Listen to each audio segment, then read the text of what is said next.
Olá, boa tarde para vocês todos que estão aqui presentes nesse Diálogos do 100, o primeiro Diálogos no 100 deste ano de 2025. Então, sejam bem-vindas e bem-vindos para a gente conversar sobre um tema da maior importância, que é a infância migrantes, né?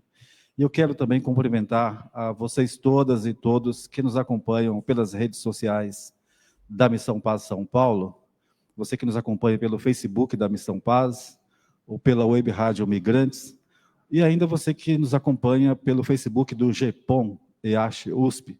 Sejam bem-vindas também para esse Diálogos no 100. Então, é com muita satisfação que o Centro de Estudos Migratórios da Missão Paz, a EASH, através do GEPOM, que é o Grupo de Estudos e Pesquisas sobre História Oral e Memória, coordenado pela professora Valéria, nesta parceria com o Centro de Estudos, para a gente organizando e realizando estes diálogos no 100. E também com a colaboração dos nossos parceiros e parceiras, palestrantes, que vêm sempre aqui atendendo aos nossos convites, trazer a contribuição deles e delas sobre questões ligadas ao universo das migrações, e no caso de hoje, a infância migrante.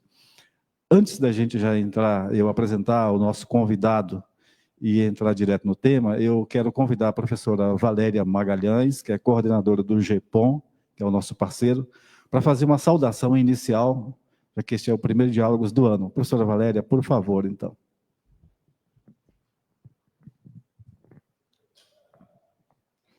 Obrigada, José Carlos.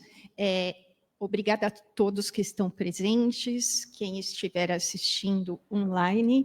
Obrigada ao Centro de Estudos Migratórios aqui da Missão Paz, em especial José Carlos, Padre Parisi, e todos que colaboram aqui para que a gente produza esse evento. E também gostaria de ressaltar, José Carlos, a importância dos Diálogos do 100, que já acontecem há vários anos aqui na Missão Paz, e que traz todo ano diferentes temas e debates importantes no campo das migrações.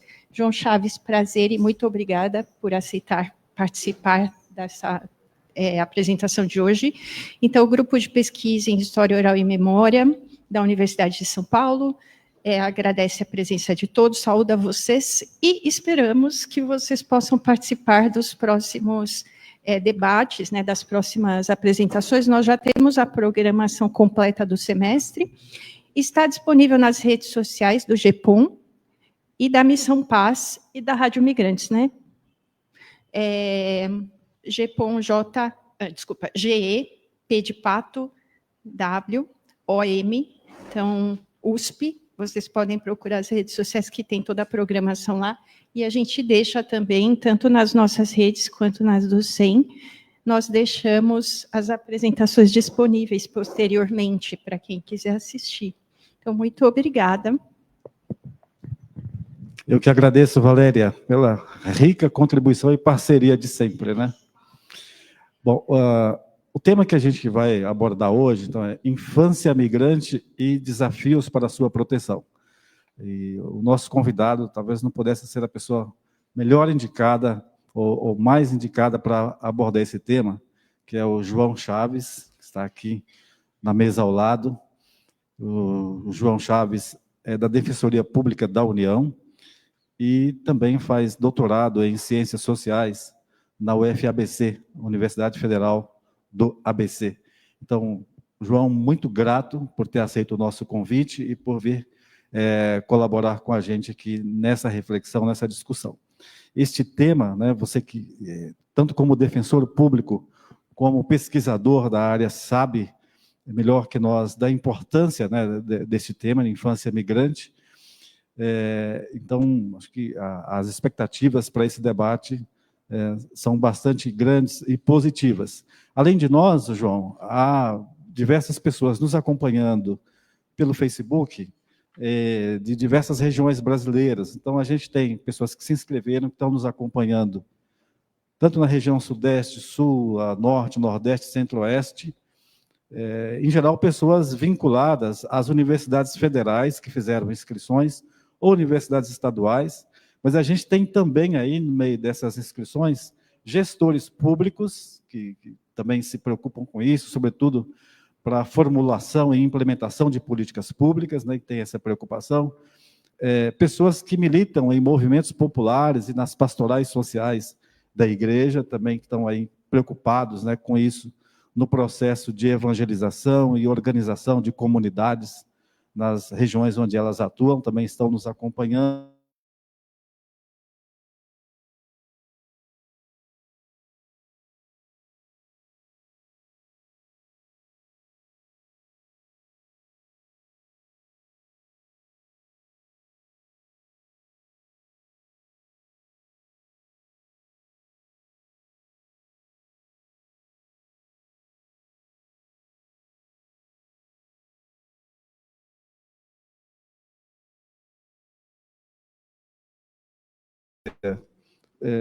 Sobretudo no Brasil, ela é um tema muito novo, tanto do ponto de vista de um debate social, né, ou sociológico também.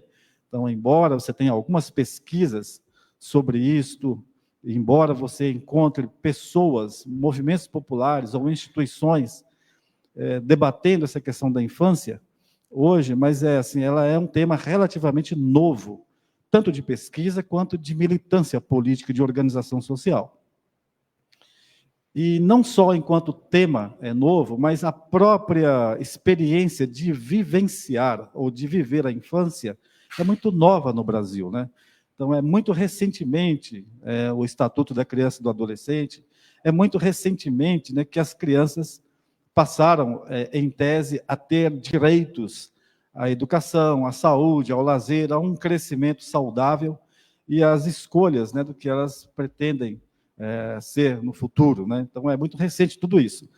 Até pouco tempo atrás, a grande maioria das crianças no Brasil, a gente fala criança pela faixa etária, mas a grande maioria delas estava ocupada em atividades laborais, ou seja, trabalhando, seja em casa, ou em fábricas, ou em áreas rurais, e muitas vezes submetidas em situações de trabalho análogo a escravo, ou ainda à prostituição, ou a diversas outras formas de violência. Então, isso tudo é muito recente no Brasil. E ainda que a gente tenha, hoje, uma legislação pautada, orientada pela perspectiva dos direitos da pessoa humana, ainda que a gente tenha um Estatuto da Criança e do Adolescente, os desafios para se pensar, né, o pleno desenvolvimento dessas crianças e o direito delas a se construírem como cidadãs neste nosso país ou no mundo, são enormes, né? Há diversas dificuldades de ordem política, de ordem cultural, de ordem social, que precisam ser superadas para isso. Então, é um tema da maior importância. Quando a gente traz esse tema para o universo das migrações, ele ainda é mais invisível do que o tema da infância de maneira geral, né? Porque, enquanto infância de maneira geral, se há essa invisibilidade sociológica e política sobre o tema, ainda que eu tenha narrado aqui os diversos avanços e conquistas que ocorreram nessa perspectiva, mas os desafios são muitos. No que se refere à questão da infância migrante, a invisibilidade sobre elas é é maior ainda, né? É enorme. Então, para vocês terem uma ideia, a Unicef, que é o Fundo das Nações Unidas para Crianças e Adolescentes, né, fala que há hoje no mundo em torno de 15 milhões de crianças refugiadas, né? Ou seja, crianças que sofreram ou sofrem algum tipo de violência, né, no mundo. Fala-se também que só no ano passado, na América Latina, e basicamente entre a Colômbia e o Panamá, onde se tem ali a selva, a floresta de Darién, na divisa entre Colômbia e Panamá, só no ano passado, cerca de 3.800 crianças cruzaram essa floresta de Darién, sozinhas, separadas ou desacompanhadas dos pais ou qualquer adulto por elas responsável, né? E no Brasil, depois o João pode trazer mais informações, mas no Brasil também a Unicef diz que a cada ano, em média, chegam no Brasil cerca de 3.100 crianças desacompanhadas ou separadas dos seus pais. Então, se você pensar uma problemática dessa, né, num mundo, ou num continente latino-americano como o nosso, ou no nosso país, né, que tem essa invisibilidade enorme sobre as crianças, isso nos provoca, nos mexe com a gente, seja do ponto de vista, né, da solidariedade com essas crianças, do ponto de vista de um dever civil do que a gente quer para o país, do que a gente pensa como humanidade, de pensar e discutir esse tema, e de procurar entender melhor o que se passa com isso, né? E no caso brasileiro, o próprio histórico das migrações no Brasil não é favorável às crianças. Então, se pensar a migração na perspectiva histórica do Brasil, os historiadores apontam que, por exemplo, do ano de 1900 até o ano de 1909 até 1936, entraram pelo Porto de Santos cerca de 280 mil crianças imigrantes, né? Isso sem contar das mulheres imigrantes que entraram em fase de gestação, né? E essas crianças, quando entraram, então, nesse período aí que eu estou narrando, de 1909 a 1936, o que elas encontraram em termos de direitos no nosso país? Não tinha nada, né? E, ao contrário, muitas vezes, ou na grande maioria dos casos, essas crianças entravam com os pais e eram cadastradas como trabalhadoras. E isso era bom para os pais. Ter criança, né, que ele pudesse apontar como um trabalhador a mais, porque dava para ele uma maior estabilidade no contrato com o dono da fazenda de café, invariavelmente. Então, os donos das fazendas de café preferiam fazer contratos com a família que tivesse mais crianças, porque elas eram contabilizadas como trabalhadoras e não recebiam o pagamento por isso. Essas crianças, então, elas não tiveram acesso, por exemplo, à educação, às escolas de início. Elas chegaram como trabalhadoras e foi como trabalhadoras que ficaram. Mais tarde, é que se pensou, então, em formulação e implementação de políticas públicas para essas crianças, especialmente no que diz respeito à educação. E a professora Zélia Martini tem um artigo muito interessante em que ela aponta, né, que estas crianças, para quem foram pensadas, né, o direito à educação, isso não foi pensado de maneira gratuita, ou seja, vamos dar um direito a elas, mas as escolas que foram feitas para atender essas crianças, porque havia uma leitura por parte do poder público, ou seja, dos governantes de então, de que essas crianças representavam um perigo para o Estado brasileiro, para a nação brasileira. E por que elas representavam um perigo? Sendo elas filhas de imigrantes, elas não falavam português, então tinha uma tendência de crescer falando a língua do país de origem, né, dos seus pais, e de desenvolver costumes culturais também trazidos dos seus países de origem. E isso, na interpretação deles, colocava em perigo o desenvolvimento de uma certa nacionalidade brasileira. Então, já lá no início da nossa imigração histórica, né, essas crianças que são invisibilizadas do ponto de vista político dos direitos e de uma agenda de estudos sobre elas, por outro lado, elas eram visibilizadas como possíveis inimigos futuros da nação. E assim se estendeu ao longo dos anos. Será que hoje é diferente? O que mudou de lá para cá até hoje? Vamos ver o que o João, então, pode nos dizer sobre isso, né? Nada fácil. Então, João, mais uma vez, seja bem-vindo. Muito obrigado. Obrigado, Carlinhos. Boa tarde a todos que estão aqui presentes, ao pessoal que está também nos escutando, nos vendo pela internet. Fico muito feliz em saber que tem tanta gente interessada de tantas origens diferentes e, ao mesmo tempo, devo dizer que é sempre um desafio, né? Porque me sinto muito, muito honrado e é uma responsabilidade grande falar num evento tão tradicional como esse Diálogos do 100, e num espaço tão tradicional como a Missão Paz, que é uma referência, sempre foi uma referência de conhecimento para mim, e aí agradeço especialmente a Padre Paulo pela acolhida, Miguel e tantos amigos e amigas que estão aqui. E é um desafio também saber que tem pessoas com interesses e pontos de partida diferentes, né?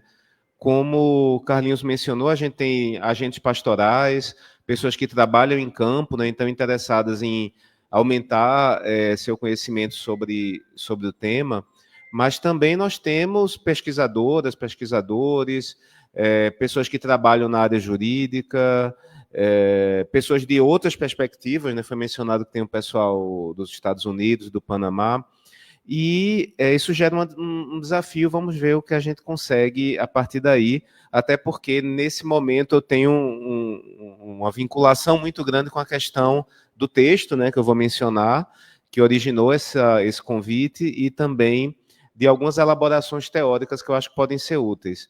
E aí, se a gente sentir necessidade, vai conversando, enfim. Bem, feitos esses agradecimentos, eu queria só lembrar que eu acho que esse convite partiu, né, Carlinhos, de um texto que eu escrevi, que foi publicado na revista Travessia, no ano passado, número 99, que falava sobre, acho que o título era Da Interdisciplinariedade aos Child Migration Studies. E o texto ele era eminentemente teórico sobre como se consolida um campo de estudos. Então, pegando leituras de Bourdieu, de outros autores que estudam, Edgar Morin, outros autores que estudam a questão de campo e interdisciplinariedade, para dizer que, e aí o argumento que existe já um campo chamado Estudos da Infância Migrante. E esse artigo ele foi reelaborado por mim e aumentado, e já foi apresentado para publicação num livro que está sendo organizado pelo meu grupo de estudos, né, de pesquisa, o MIGREF, que é um grupo que existe na UFABC, que é coordenado pela professora Júlia Bertino Moreira, e tem a participação também da professora Marilda Menezes, que tem uma história muito longa, né, com o SEM, com a Travessia. E estou fazendo aqui vamos dizer, uma antecipação do que estará nesse artigo, que ainda está em andamento, né? E antes disso, queria só fazer um pequeno parênteses para explicar como eu cheguei nessa questão da infância migrante. Eu trabalho com migrações na Defensoria Pública da União, fazendo assistência jurídica a pessoas migrantes em geral. E nunca havia me preocupado especificamente com o tema de infância. Até que em 2018, por conta da Operação Acolhida, né, na fronteira Brasil-Venezuela, houve uma demanda de presença da DPU, e perguntando-se o que a DPU, que é onde eu trabalho, né, poderia fazer pelo tema. E imediatamente eu pensei, olha, tem uma resolução de 2017, que nem era tão antiga, que permite que os defensores e defensoras façam a representação legal de qualquer criança separada ou desacompanhada. E eu ingenuamente pensei, olha, não vão ser muitos casos, a maioria das crianças vai vir acompanhada dos pais ou das mães. São poucos casos de crianças que vão vir sem pais ou mães.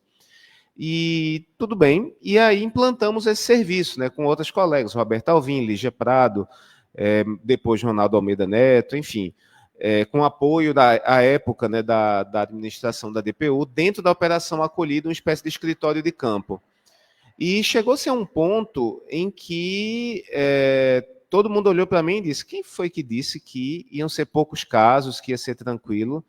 Porque a gente percebeu que eram 25, 30, até 35 crianças num dia, separadas ou desacompanhadas, com a avó, com a tia, totalmente sozinhas, né? Alguns casos de adolescentes que chegavam sozinhas, adolescentes de 16, 17 anos, já mães de um bebê de 1 ano, casadas com um homem de 20 anos, que não é o representante legal, ou seja, uma série de temas que levou a DPU a aumentar esse trabalho, né? Então, eu trabalhei com isso de 2018 até a pandemia, né? Até 2022, chegando a um ponto em que, nesses 5 anos, 2018 e 2022, houve mais de 16 mil entrevistas com crianças desacompanhadas.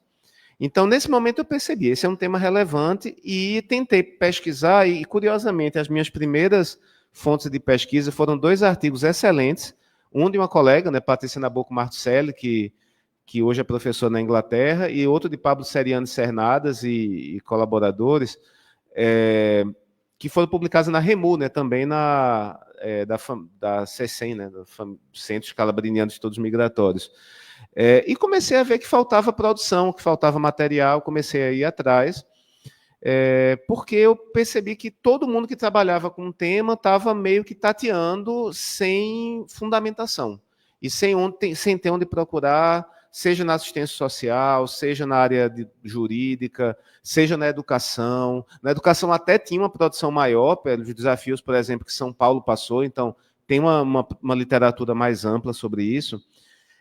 E isso me encorajou a, em 2022, iniciar uma pesquisa de doutorado na UFABC sobre, especificamente, aí é o tema que eu tenho trabalhado, e eu espero, se Deus quiser, até o fim desse ano, depositar e defender a tese, que é como se estrutura a proteção jurídica de crianças e adolescentes desacompanhados que chegam numa fronteira, e aí o estudo de caso é a fronteira Brasil-Venezuela, a partir de algumas tensões. E aí a primeira tensão seria dentro do próprio Estado brasileiro, a tensão entre a área de governança migratória, que seria controle de fronteira, controle de documentação, resumindo, Polícia Federal, CONARE, com um outro sistema que Carlinhos mencionou, que é muito estruturado, que é o sistema de proteção da infância do ECA.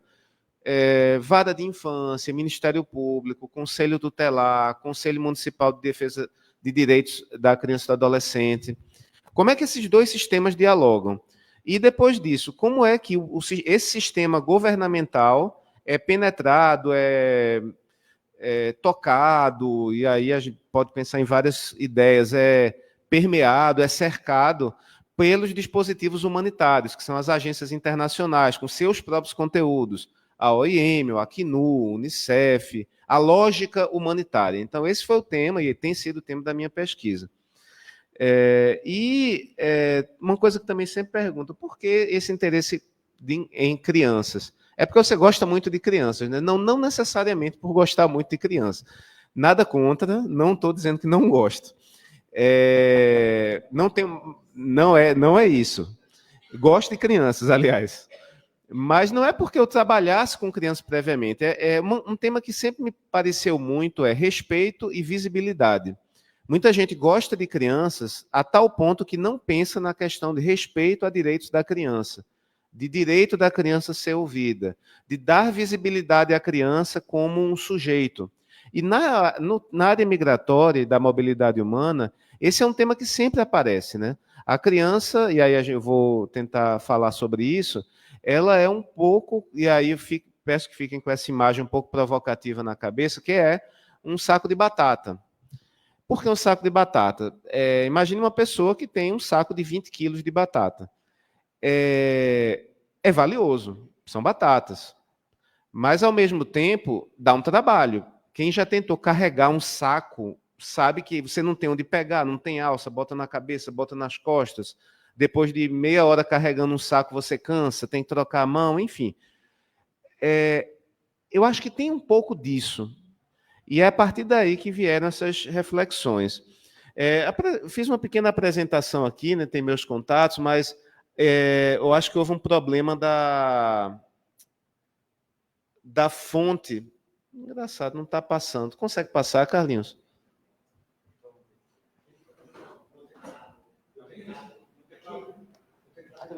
Porque eu coloquei aquele pendrive do passador. Será que ele tá... Pronto, então não vão ser muitos, tranquilo. Eu sempre trabalho, infelizmente a fonte ficou meio diferente, né? Eu acho que alguma coisa, o problema é que eu cheguei atrasado, peço desculpas, não deu para fazer certinho. Eu sempre coloco 3 questões. A primeira delas, né? A migração é um fator positivo ou negativo para o bem-estar das crianças? Existe uma tendência de achar que crianças são, tal qual idosos, seres sedentários, que é melhor elas ficarem onde estão, na sua cultura, perto da sua família, e que essa é a única forma de ser criança com qualidade. E eu acho que os estudos vão mostrando o contrário, que a migração ela pode ser um elemento negativo para a criança, sem dúvida. Assim como qualquer migração forçada tem elementos negativos, mas ela também traz elementos positivos. A possibilidade de aquisição de novos conhecimentos, melhor qualidade de vida, aumento do seu bem-estar, acesso a bens e serviços que ela não tinha no seu país de origem. Então, a gente tem que ter sempre essa tensão. A segunda tensão já me parece um pouco mais relevante, que é as crianças são objeto ou sujeito da sua própria mobilidade. Novamente, existe uma tendência de considerar que a criança é um apêndice da migração do adulto. Por exemplo, imagine uma imagem, uma criança, uma família que chega aqui na Missão Paz para pedir orientação jurídica, ou na Defensoria, ou na Polícia Federal. Você pensa, vamos resolver a questão do adulto e depois da criança, porque o da criança resolve-se junto com o adulto. Isso pode ser verdade em muitos aspectos. Mas, muitas vezes, a criança tem questões autônomas do seu processo migratório que devem ser consideradas. E ela tem uma tendência de não ser ouvida, de não ser escutada. Então, você presume que está tudo bem com a criança, presume que ela está numa situação de segurança por estar com os pais. E, além disso, desconsidera um universo que é importante, que é o das crianças que migram sozinhas ou que migram sem representantes legais ou que estão numa situação de desestruturação familiar. Então, é muito importante, assim como o discurso da Convenção dos Direitos da Criança, do ECA, é de considerar a criança um sujeito de direitos, a gente tem que pensar a criança como um sujeito migratório, como alguém que tem agência. E esse conceito de agência é muito salientado, por exemplo, por Júlia, né, que é minha orientadora, disse, você às vezes esquece de falar da agência da criança. Porque às vezes, no meu caso, minha tendência, como o meu trabalho de pesquisa está sendo muito baseado em observar o Estado, às vezes eu esqueço que a criança tem um poder de agência. Existem muitos casos, por exemplo, de adolescentes, especialmente no Triângulo Norte, né, que é Guatemala, Honduras e El Salvador, e também no México, que se organizam em organizações de crianças, que migram sozinhos em grupo. Então, a gente tem que valorizar essa agência, essa coisa meio da resistência da criança frente ao mundo que não quer que ela migre. E a terceira questão é mais semântica, né? Migração infantil ou infância migrante. O termo em inglês que se usa é child migration, né? Então, a tradução em português seria migração infantil. Eu, pessoalmente, não gosto desse termo e prefiro a tradução do espanhol, que é niñez migrante, e vira nossa infância migrante. Por quê? A ideia não é valorizar o aspecto primeiro migrante e depois criança. É o contrário. É a ideia de que o que migra, a infância é que está migrando, mas, em primeiro lugar, vem a dimensão da infância, do ser em construção, da infância que vai junto, da infância que não tem fronteira. Então, por isso, é melhor falar infância migrante, até porque migração infantil é como se fosse uma migração de segunda classe, menor. A palavra infantil no nosso dia a dia é usada de forma pejorativa, não é uma coisa positiva, ser infantil. Então, eu tenho trabalhado com essa ideia, né? Próximo. E aí, ficou um pouco pequeno até para mim, peço desculpas, foi configuração, puramente a configuração da fonte. O que eu tento trabalhar inicialmente na pesquisa, e nesse artigo especificamente, é a infância migrante como uma questão sociopolítica, né? Primeira coisa, como o Carlinhos já mencionou, e eu não vou repetir, o número de crianças está crescendo no contexto migratório.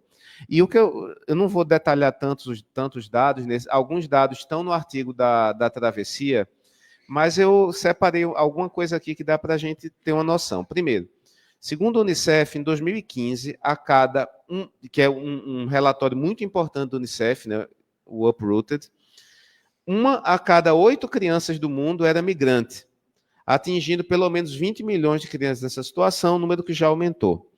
Do mesmo modo, do universo total de crianças do mundo, pelo menos 1% é migrante. E o que é interessante, tem se você pega a proporção de crianças e adolescentes no mundo, com crianças e adolescentes, com migrantes e crianças, adolescentes e migrantes, é maior. Ou seja, crianças estão mais sujeitas à migração. Novamente, o Acnu, em 2021, sugere que 41% das pessoas refugiadas do mundo são crianças, foi o que eu disse, né? Além disso, crianças estão mais sujeitas ao fenômeno da apatridia, não ter uma nacionalidade, pela dificuldade de obter registro de nascimento. E apenas entre 18 e 20, 1 milhão de crianças já nasceram refugiadas no mundo, ou solicitantes de refúgio, né? Então, o número está aumentando. Além disso, as crianças elas estão sujeitas a vulnerabilidades específicas, né? Eu falei do risco de apatridia, mas também o tráfico de pessoas, a exploração, e os dados dos países são muito baixos ou muito pequenos com relação a crianças migrantes. Eu vou dar um exemplo do Brasil que explica isso, né? Do Brasil. Hoje, se você for procurar nas bases do SISMIGRA, do STI, que são os sistemas da Polícia Federal, eles classificam os indivíduos entre 0 a 6, 6 a 15, 15 a 21 e 21 em diante. Ou seja, sequer você consegue saber exatamente quantos indivíduos abaixo de 18 anos entraram no Brasil, quantos indivíduos abaixo de 18 anos requereram regularização migratória, solicitaram refúgio. Isso dificulta muito o trabalho de pesquisa. Além disso, os sistemas não dialogam. O sistema da proteção da infância não é acessível aos gestores migratórios, nem o contrário. Então, por exemplo, existe um sistema para crianças em acolhimento institucional, que é o CIPIA, que é o sistema que trata dos PIAs, né, que são os planos individuais de atendimento. Esse sistema ele não se comunica com o CONARE, para o caso de criança solicitante de refúgio. Só para dar um exemplo. E isso dificulta muito o trabalho, né? Além disso, existe uma invisibilidade política, né? O tema não é colocado com ênfase, e aí tem uma razão específica, de que os governos se preocupam demasiadamente, isso é explicável, com as pessoas migrantes trabalhadoras, pelo interesse do mercado de trabalho, da mão de obra, da chamada integração local, que acaba sendo a integração no mercado de trabalho local, e não pensando tanto em crianças, como também a migração de pessoas idosas. E a gente tem um desafio sempre quando trabalha com infância. Ao mesmo tempo, no caso de controle de fronteiras, um dever geral de proteger a infância, a chamada proteção integral em qualquer situação, em todas as suas dimensões, mas, ao mesmo tempo, todos os discursos, as práticas, as tecnologias que envolvem o controle de fronteiras, que é um dispositivo naturalmente securitário. Então, quando você trabalha com infância migrante, tem, ao mesmo tempo, uma demanda de proteção e uma demanda de securitização. A criança, e aí eu vou tentar falar mais sobre isso, a criança é sempre vista como uma ameaça, ou como algo preocupante, ou como objeto de... E aí a palavra cuidado eu acho interessante, porque é cuidado de cuidar, mas cuidado de ter preocupação, de ter precaução, de ter ressalvas. Então a palavra cuidado é bem simbólica disso. Próximo, Carlinhos. Opa, pronto. E qual é a minha questão? E essa é uma questão eminentemente teórica, né? Não quero aprofundar tanto aqui. O que eu estou percebendo, né? Nos estudos migratórios, eu percebi que existem muitos estudos de sociologia da infância, muitos do direito internacional, muitos da psicologia, uma quantidade muito grande de estudos sobre educação, como eu mencionei, mas que estão aparentemente isolados, né? E o que eu acho interessante é que, e esse é o argumento, né, que eu defendo no artigo da Travessia, é que hoje a gente já pode falar de um conceito de estudos da infância migrante, quase que ganhando uma certa autonomia como um estudo interdisciplinar. Esse que eu chamei de Child Migration Studies, de uma forma em inglês, por conta da produção que existe, né, que a maioria das minhas fontes são internacionais, eu acho que ele já ganha uma autonomia teórica, né? E eu acho que nós temos... E a partir desse ganho de autonomia, que é a minha tese, nós teríamos algumas necessidades. Primeiro, dar conta, e aí seria esse ponto 4, né, de uma produção teórica que está em expansão.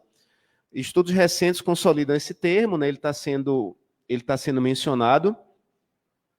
E, além disso, as pesquisas elas têm focado de modo cada vez mais próximo questões como refúgio e saúde mental, ou seja, o impacto da saúde mental de uma criança de ser reconhecida como refugiada, ou os impactos de controles de fronteira para a saúde mental, ou os impactos da migração nos processos educacionais. Então, cada vez mais está havendo essas aproximações. Mas o que eu chamo a atenção é esse ponto que eu chamei aqui de relevância de abordagens críticas e decoloniais. O que isso quer dizer? Existe uma tendência na literatura que eu tenho pesquisado de sempre pensar a infância migrante a partir de referenciais do norte global, especialmente Estados Unidos e Europa. E não só da academia e das universidades e das pesquisas nesses países, mas das organizações que trabalham inspiradas nos valores desses países. E eu menciono as organizações internacionais, a OIM, o Acnur, o Unicef, a Cruz Vermelha, as organizações privadas, como, por exemplo, a Save the Children, Oxfam, e por aí vai. As agendas para a infância migrante, elas são pensadas naquele modelo de infância e nos problemas que aqueles estados têm em lidar com a infância migrante. Então, sempre enfatizando a necessidade de muito controle sobre a infância, de não considerar, por exemplo, isso choca muito um público latino-americano como nós, ou eu vejo aqui colegas da África, né, especialmente meu amigo Adama, de não considerar que avós são relevantes para as crianças.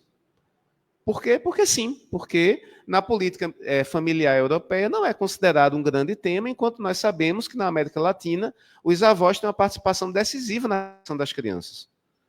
E, inclusive, no caso da Venezuela, na migração, permitindo a migração, levando a criança da Venezuela para encontrar a família no sul do Brasil, voltando. É um fenômeno que eu quero até estudar no futuro, que eu chamo carinhosamente de abuelização, né, que é a avoização da migração. Já se fala tanto em feminização da migração, racialização da migração, então a abuelização, eu acho que seria um tema interessante. E a ideia de que de que você tem que tratar a criança de modo procedimental, de que, presumindo que a criança nunca pode ser integrada plenamente nos sistemas educacionais, ou seja, uma forma típica do norte global lidar. Então, é necessário a gente adaptar isso. E, além disso, a gente pensar que na América Latina e na África, o tema é muito pouco estudado e muito pouco visível. Como eu mencionei, existe um trabalho muito bom de Seriane Cernades, Garcia e Gomes Salas, o que foi publicado em 2014 na REMU, que trata sobre isso, né? Então, ele fala de dupla invisibilidade, porque a criança ela é invisível para as políticas públicas de infância, porque ela é migrante, e invisível para as políticas públicas migratórias, porque ela é criança.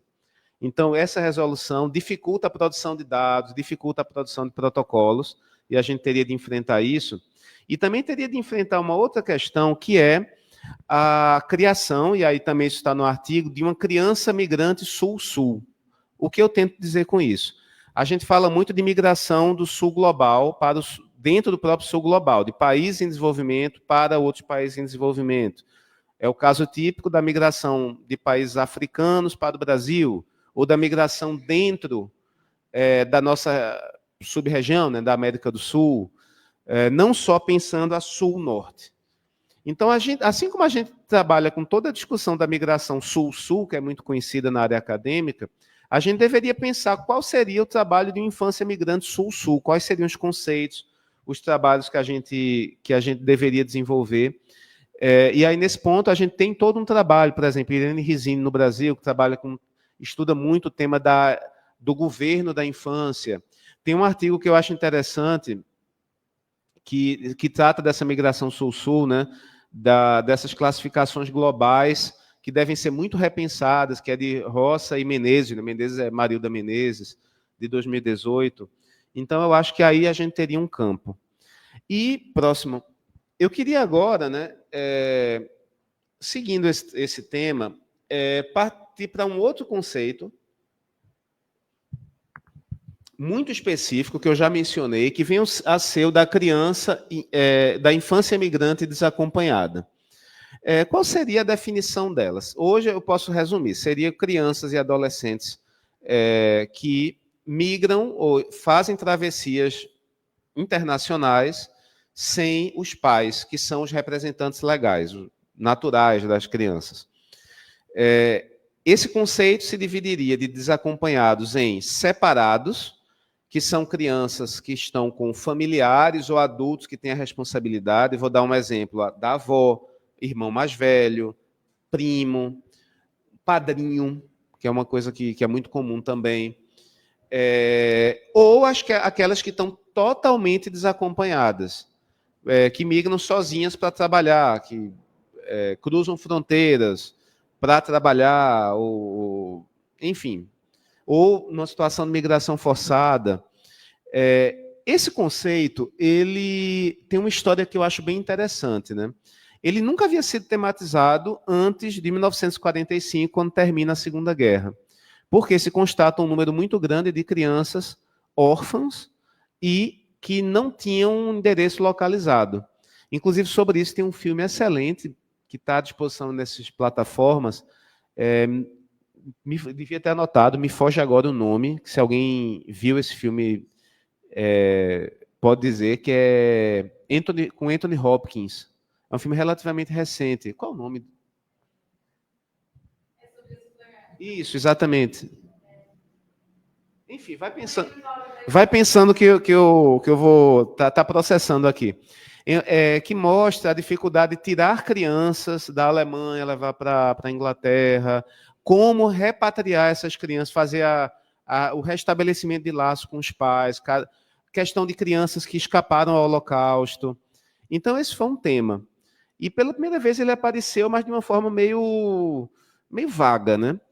E, curiosamente, ele reaparece nos anos 70, a partir de um trabalho que eu acho que é fundamental, que é de Hessler, Boothby e Steinbock, que são trabalhadores humanitários, trabalhavam em organizações humanitárias no Camboja, e eles começaram a perceber o seguinte: olha, a gente tem aqui um negócio que não tem nome. Tem gente que chama de criança de rua, tem gente que chama de criança abandonada, tem gente que a gente não sabe o que fazer com essas crianças. Então começaram a criar um protocolo de atuação e disseram: olha, a gente precisa dar nome a isso. Vamos chamar de crianças separadas e desacompanhadas, que em inglês tem uma sigla que é muito usada na área humanitária, que é o ASC, que é Unaccompanied and Separated Children, que são crianças separadas e desacompanhadas. E a partir daí, nos anos 80 e principalmente nos anos 90, que esse tema começou a aparecer. Existem 2 artigos que eu acho que são bem relevantes, que trabalham muito, e é uma área que tem muita produção, né, que é de bem-estar e os aspectos psicossociais de ser uma criança migrante desacompanhada, que são de Chase Alsop, Corona Maioli e colaboradores. Mas, no âmbito jurídico, a gente tem uma importância a partir de 1990, porque o termo foi mencionado na famosa Convenção dos Direitos da Criança da ONU, que é o documento da ONU mais ratificado, né, uma coisa que todo mundo fala, que, com exceção de 1 ou 2 países, um desses países sabemos que são os Estados Unidos, que não ratificaram. E essa convenção já fala de crianças refugiadas sozinhas ou acompanhadas por seus pais ou por qualquer pessoa, ou seja, já insinua o tema. Mas, depois disso, nós tivemos alguns documentos do Acnur, da Cruz Vermelha, que falam sobre especialmente crianças não acompanhadas, mas o tema ele passa a ter uma importância do direito internacional grande, com um comentário geral número 6, do Comitê dos Direitos da Criança, em que se fala especificamente desses 2 conceitos. Ou seja, a gente sabe que o direito internacional é um direito de muito pouca efetividade em comparação com o direito dos países, mas é direito. Até onde a gente concorda, ele é uma forma de direito. E ele cria conceitos jurídicos. E esses conceitos jurídicos eles passam a ser relevantes, isso em 2005. Depois disso, nós temos em 2014 um outro fato que é relevante, que é o da opinião consultiva número 21 da Corte Interamericana de Direitos Humanos, em que os países, e aí foi interessante porque foram os 4 países do Mercosul, né? Brasil, Argentina, Uruguai e Paraguai, fizeram uma consulta para a Corte dizendo, olha, nós temos interesse em proteger crianças migrantes, temos muitas aqui da nossa região, estabeleça parâmetros do que os estados devem fazer, e a Corte Interamericana estabeleceu. Então, podem percebendo que foi havendo uma espécie de densificação, de tomada em consciência de que é preciso criar mecanismos jurídicos. Então, esse tema acabou aparecendo, ele começou a aparecer. E começaram a aparecer outras questões. Por exemplo, uma delas que eu acho interessante é o do... E aí ela fica como um símbolo de uma questão polêmica, é o da verificação de idade, ou age assessment, em inglês. O que é isso? Como determinar que indivíduos menores de 18 anos são menores de 18 anos? Por quê? Tem pessoas que podem dizer que têm 19 anos e dizem que são 17 para se beneficiar, para se dar bem. Esse é o argumento dos países europeus, por exemplo. Olha, a gente tem que pensar nisso. A gente pode ou não pode fazer exames de arcada dentária? A gente pode ou não pode fazer exames de ossada para ver tamanho de osso? A gente pode tirar raio-x de criança em fronteira? Sim ou não? Tem que ser feito... Existe algum princípio que oriente? Então, as organizações de direitos humanos vão dizer que não pode, que tem que ser o benefício da dúvida, que tem que ser pensado a ideia do superior interesse, que tem que ser feito a partir de uma entrevista. E os estados vão dizer, não, mas daí tem gente que vai se aproveitar. Então, tem que fazer o raio-x. Então, começa a ter essas discussões. No âmbito brasileiro, esse tema apareceu apenas em 2017. Muito vinculado, e o Padre Paulo se lembra bem disso, de quando se descobriu, entre muitas aspas, que crianças e adolescentes chegavam sozinhas ou sem os pais no aeroporto de Guarulhos, com vistos falsos, com autorizações dadas no país de origem, e não se sabia o que fazer. Chama o Conselho Tutelar? Chama a Justiça? Devolve? Pode devolver, sim ou não? Então, o Brasil criou uma normativa chamada Resolução Conjunta CONANDA, CONAR e CENIG DPU, em 2017, que foi substituída em 2022 pela Resolução CONANDA 232, que trata um protocolo nacional do que o Brasil deve fazer quando se deparar com crianças separadas ou desacompanhadas em zonas de fronteira. Eu tenho trabalho sobre isso, tem publicações também, é um tema que é discutido e é muito vinculado ao trabalho da DPU, né, que produziu um relatório sobre isso também, a partir da experiência da missão em Pacaraima, mas não vai ser hoje a nossa discussão. Mas eu sugiro 3 textos que podem ser úteis para quem tiver interesse, né? Eles são relativamente antigos, são de 2014 e de 2017, mas podem ser relevantes, que tratam muito sobre crianças desacompanhadas. É o Safe and Sound, que é um documento do Acnur em conjunto com o Unicef. Depois a gente tem um documento que é o Uprooted, que é de 2014. Esse Uprooted está traduzido em espanhol como Desarraigados. É um documento que pode ser bem interessante também. E o outro é Harrowing Journeys, que é Jornadas Perigosas, Jornadas Assustadoras, que ele foi produzido muito vinculado à questão de travessias e de fronteira. Então, esses 3 documentos eu acho que eles podem ser muito interessantes. E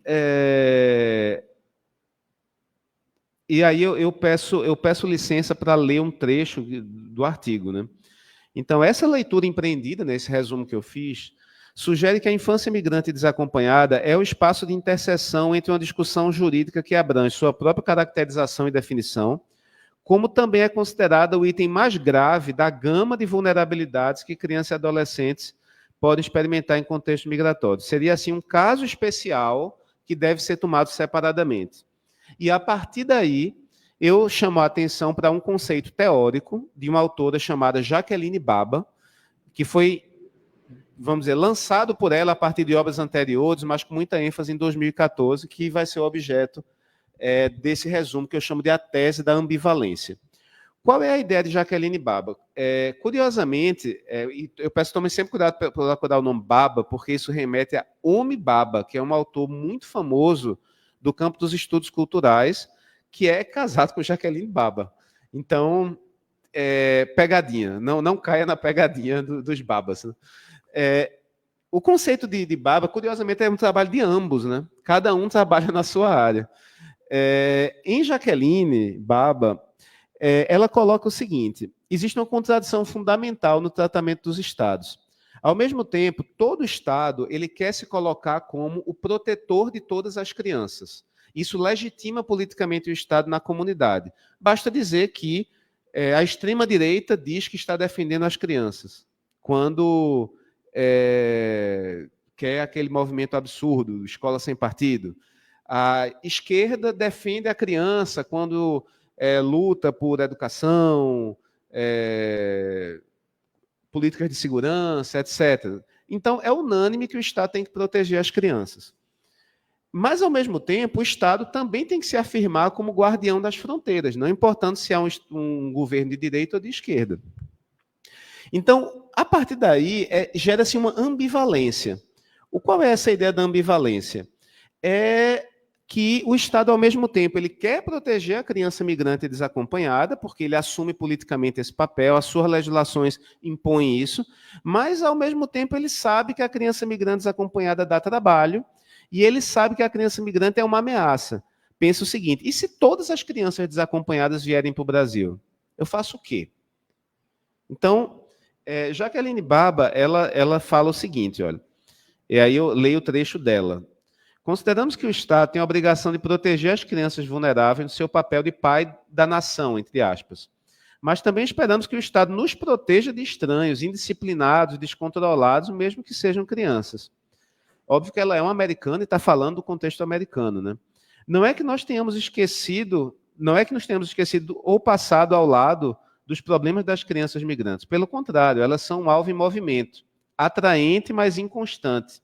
E nós somos ambivalentes com relação às nossas respostas. A nossa negligência em relação aos direitos das crianças migrantes é um compromisso estratégico que representa nossa ambivalência não resolvida. Então, qual é essa ideia da ambivalência?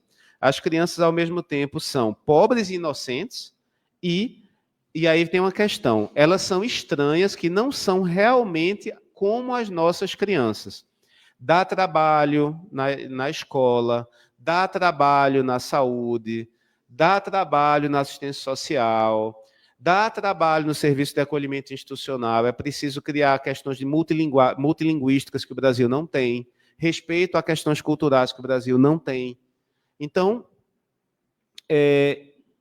esse conceito eu acho teoricamente relevante. E mais que isso, né? Ele gera vazios de proteção. Como essa criança tem essa coisa meio ambivalente, quando o Estado se depara com um problema, por exemplo, quem representa juridicamente essa criança? Como é que a gente faz essa representação? Porque ela não tem pai, não tem mãe. Aqui. A gente dá a guarda dela para quem? E outra, num contexto de rapidez, quem é que vai representar ela para solicitar refúgio, por exemplo, na fronteira, dentro da área restrita de um aeroporto?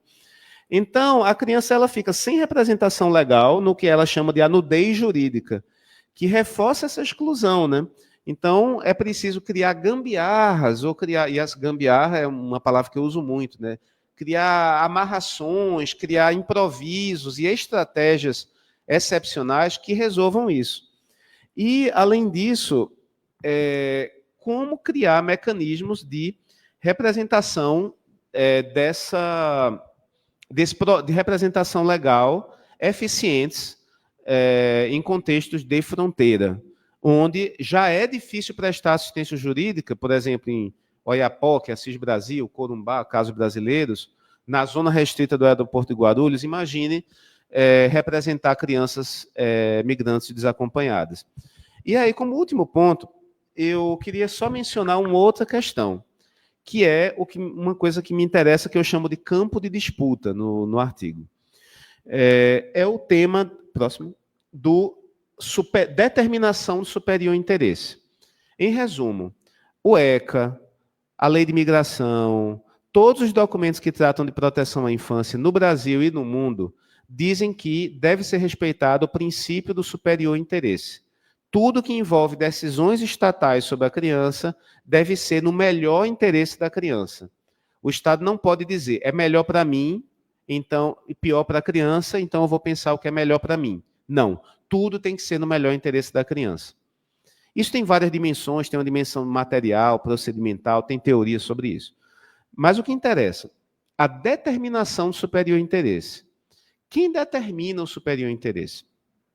Isso acaba sendo um campo que eu acho relevante, porque ele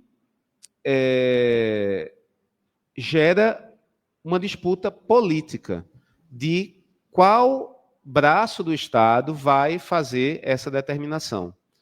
É o Serviço de Governança Migratória, são os gestores da área migratória, é a proteção da infância, mas que isso é possível criar um mecanismo específico ou técnicas específicas de determinação do superior interesse para crianças migrantes.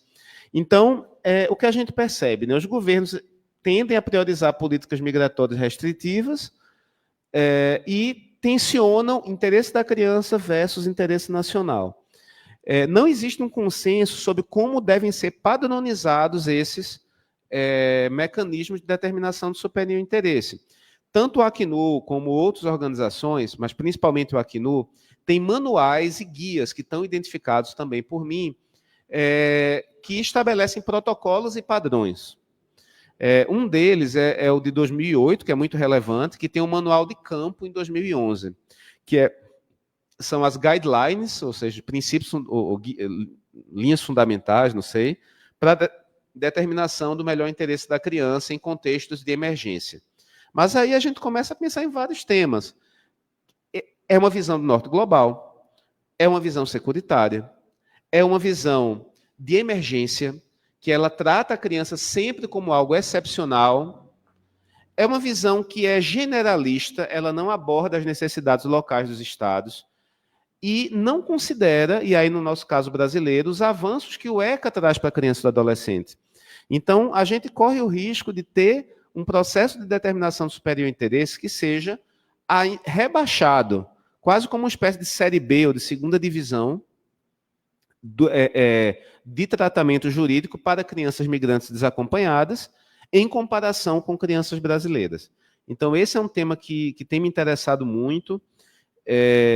Existe, como eu disse, produção, existe até uma tentativa de criar uma espécie de método técnico para isso, né, que é o trabalho que é muito organizado em torno de Marguerite Calverboer, né, de um grupo de pesquisa que ela conduz na Holanda. Mas o que eu tento chamar a atenção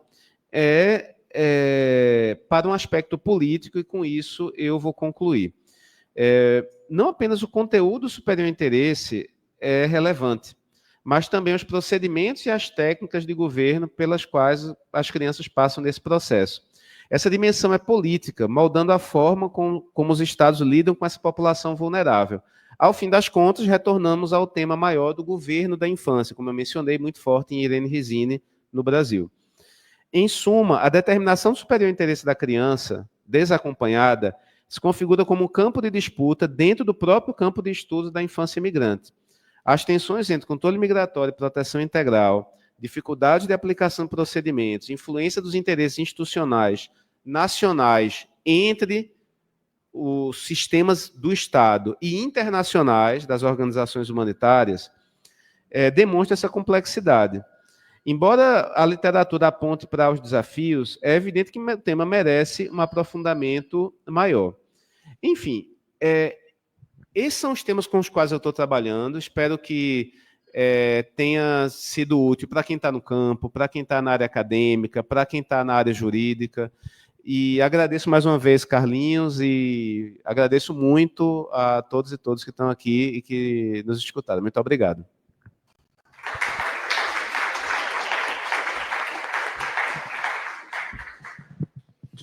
João, nós aqui agradecemos aí pela brilhante exposição, trazendo aí a profundidade, né, desses conceitos relativos a essa questão da infância imigrante, sobretudo para quem está fazendo pesquisa, né, lidar com a questão dos conceitos, é fundamental, porque permite compreender de maneira mais profunda, também mais ampliada, essas realidades e, sobretudo, como é que lida, né, com as instituições políticas que estão procurando, de uma maneira ou de outra, regulamentar isso, ou que estão procurando, de uma maneira ou de outra, pensar a política pública para atender essas crianças e suas famílias.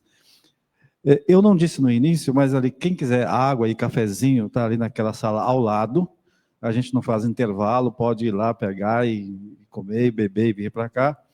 E banheiros masculino e feminino está aqui no final do corredor, tá? Masculino e feminino. E aqui a gente abre, então, para comentários, perguntas, para vocês que estão acompanhando aqui presencialmente e também para o pessoal que está acompanhando pela internet. Eu peço que quem tem comentário ou pergunta, por favor, venha até aqui à frente, porque como a gente está transmitindo ao vivo, se a pessoa fizer a pergunta daí, da cadeira, quem está acompanhando não vai ouvir e nem ver a pessoa que está perguntando ou comentando. Enquanto o pessoal se encoraja, o nome do filme que a gente mencionou é Uma Vida, a história de Nicholas Winton, e ele está à disposição em plataformas. Não vou dizer qual para não fazer propaganda.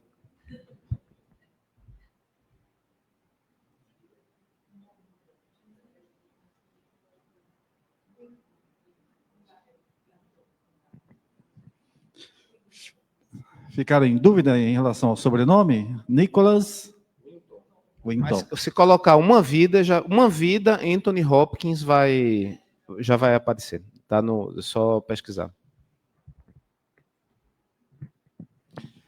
Bom, então, enquanto o pessoal vai se encorajando aí, eu vou fazendo comentário aqui com você. Você falou que tem feito um trabalho também com as crianças que estão na fronteira norte no Brasil, né?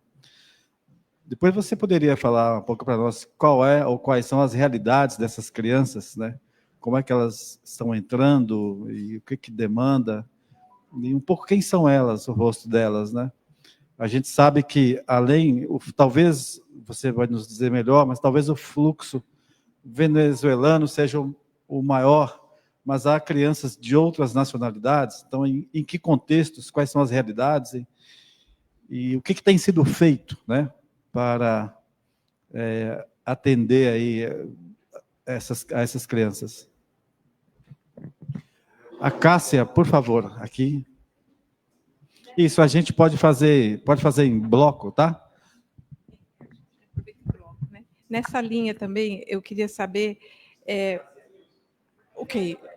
sim, nessa linha também eu queria saber como que a gente sabe se as crianças estão documentadas, que tipo de iniciativas existem, porque eu imagino que muitas vezes os processos, né, essas crianças chegam, como que a gente identifica que elas estão em vulnerabilidade? E talvez não nesse bloco, mas em algum outro também gostaria que fosse comentado, como que essas novas medidas que estão sendo tomadas, principalmente nos Estados Unidos, podem impactar essas políticas que hoje, de alguma forma, estão procurando defender os direitos das crianças, né? E a gente está vendo que isso está sendo uma coisa terrível, né? O que está acontecendo. Então, agradeço. Obrigado, Cássia. A Priscila, enquanto a Priscila chega, Gorete, eu vou te pedir um favor. Você traz um cafezinho para o João, por favor? Tá bom. Priscila, aqui. Oi, João, obrigada pela tua palestra, né? Eu tenho uma curiosidade, quando você fala que a gente tem... Opa! Tá, obrigada. Quando você fala, né, das crianças que chegam desacompanhadas, né, os menores, de um modo geral, o protocolo que você falou que está sendo feito aqui no Brasil, a minha pergunta existe hoje um acolhimento, um abrigo específico para essas crianças? E depois, no caso de estarem desacompanhadas, elas são encaminhadas para processos de adoção, ou junto desses abrigos elas ficam com brasileiros, com nacionais, ou existe algo específico para essas crianças hoje, atualmente? É isso que eu queria saber. Obrigada. Obrigada, Priscila. Por favor, desculpa, eu esqueci o seu nome. Andréa. Andréa, lá do Instituto Cristóvão Colombo, né? Sim, obrigada. Não, eu queria fazer, na verdade, uma pergunta, mas também uma colocação, porque a gente acompanha crianças, eu trabalho num serviço de convivência, né, que é do Instituto Cristóvão Colombo, e a gente atende crianças migrantes e também crianças brasileiras, né? Mas a gente tem acompanhado uma série de violação de direitos das crianças migrantes, principalmente no setor de saúde e educação. Então, delas não conseguirem ter acesso a esses serviços por uma série de justificativas infundadas, assim. E uma coisa que a gente tem observado, que daí eu não sei se você conseguiria comentar um pouco, é que fica parecendo que a responsabilidade pelas pessoas migrantes, e principalmente pelas crianças migrantes, é uma responsabilidade dos serviços que atendem pessoas migrantes, e não uma responsabilidade de qualquer serviço. Então, muitas vezes a gente escuta essa fala, assim, da escola, por exemplo. A gente vai tentar uma vaga para uma família na escola, a família vai, aí não consegue porque teve uma barreira linguística. Mesmo de pessoas que falam português, só que são angolanas, então tem um sotaque diferente, por exemplo.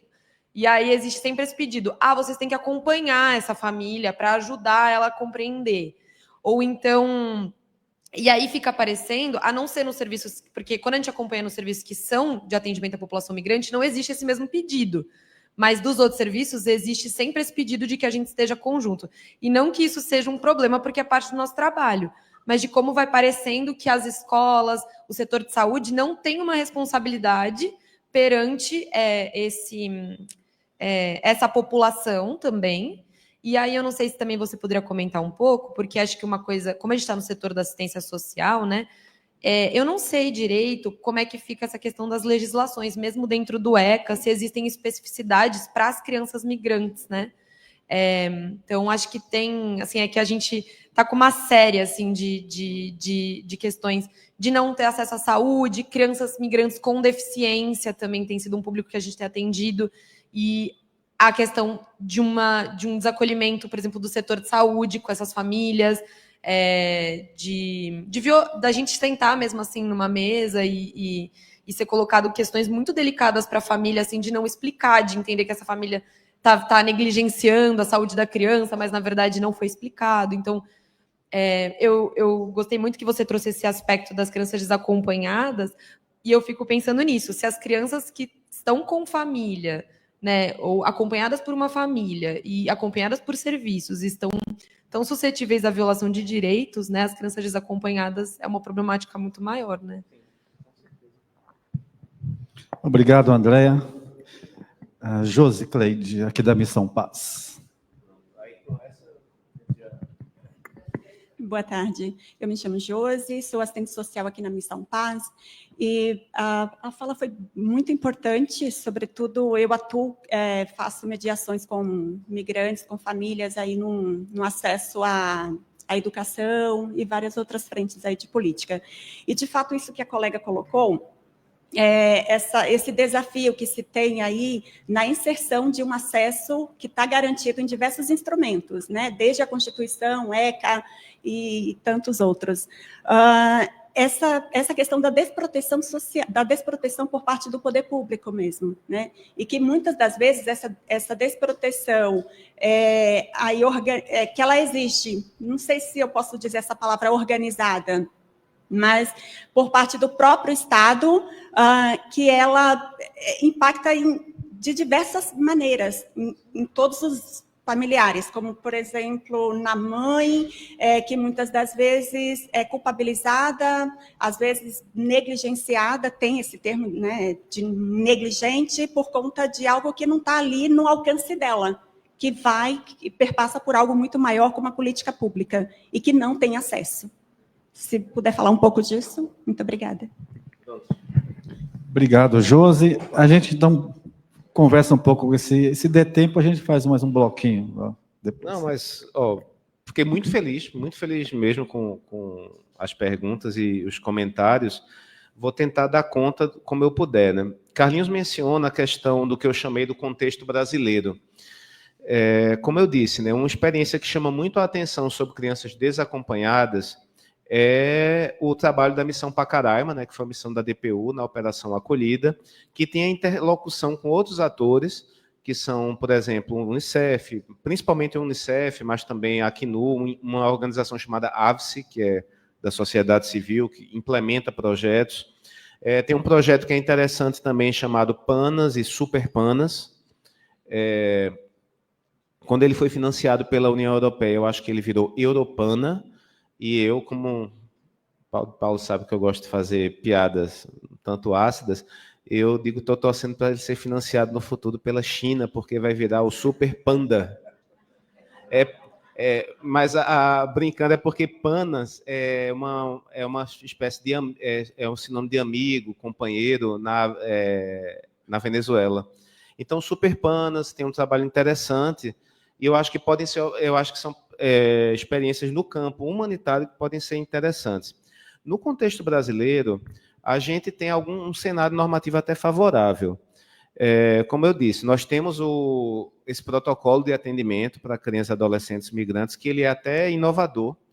Em outros países, por exemplo, na Argentina existe um protocolo, mas ele é muito vago. No Equador existe também, mas, inclusive, eu queria até fazer a comparação dos três, mas no Brasil tem um tema interessante que ele é normativo, né? Ele não são instruções, não é como se fosse uma listinha que está na parede, ele tem uma normatividade, então isso é uma coisa interessante. A lei de imigração inovou muito ao trazer o superior interesse como princípio e uma forma específica de regularização migratória para crianças e adolescentes separados e desacompanhados. É uma forma específica que está na portaria do Ministério da Justiça, se não me falha a memória, é 197, mas se não for 197, é 198. Me falhou agora. Isso é muito positivo. O que a gente também tem como dificuldade, né? Quando a criança está em situação de separada ou desacompanhada, se ela estiver separada, por exemplo, como um familiar, a gente tem sempre a ideia de fazer um encaminhamento para a Defensoria Pública dos Estados, aqui a DPE São Paulo, para regularização de guarda. Ou seja, para que aquele familiar assuma a guarda da criança. Isso é um procedimento que tem sido feito pela DPE. A DPE tem um serviço vinculado ao SIC do imigrante que faz isso. E a DPU tem esse poder de representação legal também. Em alguns casos, faz um formulário de análise do caso, que é um padrão, e representa a criança na Polícia Federal. A gente tem tido muita dificuldade porque aí dizem, mas o gestor do SAICA, né, o Serviço de Acolhimento Institucional, foi lá, mas ele não estava com a carta que diz que ele é. Ou o defensor tem que vir pessoalmente, ou tem que ter uma ordem específica do juiz, muito embora o gestor do serviço, por definição do ECA, já seja o representante legal da criança. Então, a gente tem enfrentado esses problemas de documentação. Mas, além disso, a criança desacompanhada, pode solicitar autorização de residência, solicitar refúgio, solicitar o reconhecimento como apátrida. Então, isso é possível, né? Uma dificuldade que a gente tem, que não é exatamente sobre crianças desacompanhadas, aí eu já parto para uma questão mais geral, é o registro de nascimento de crianças brasileiras, filhas de imigrantes, ou porque os pais estão em situação irregular, ou porque não têm documentos.